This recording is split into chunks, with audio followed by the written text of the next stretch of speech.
Worship is to enjoy the presence of God. What happened to Israel? They said, I will not destroy them. God says, I will not destroy them. I will send an angel. I will send the power of God to destroy their enemy. I will push their enemies out the way, but I will not go with them.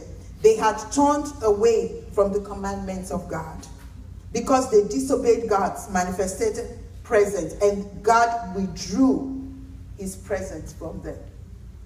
When God withdraws his presence, there will be a coldness in your worship. There will be a coldness in your heart.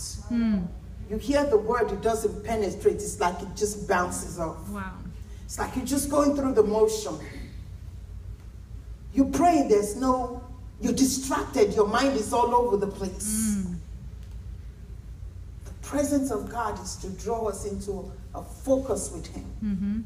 Is to draw our hearts into a grateful place where you wake up in the middle of the night, you just get on your knees. If you don't even want to pray anything, all you just want to say is thank you. Amen. You walk into the restroom and you're just going, God, thank you. Amen. You just say, God, thank you. You get into your vehicle, you're saying, God, thank you. Things are not working in the office, but you're saying, God, thank you. The relationship is not quite how it should be, but you're saying, God, thank you. Amen. You don't quite have all the things that you feel you should have by now. You're saying, God, thank you. You're struggling to walk, your back hurts. You're saying, God, thank you. Thank you. That's the presence of God. What makes your heart a grateful heart is because you have the presence of God. You will never be grateful and appreciative, and your heart will never be tender if you don't have the presence of God. You're always wanting what you don't have. Wow. You're always desiring more, and you can't enjoy what you have. The children of Israel, they had food in the wilderness. They said it's just manna. I can imagine when they first got that manna, it was good.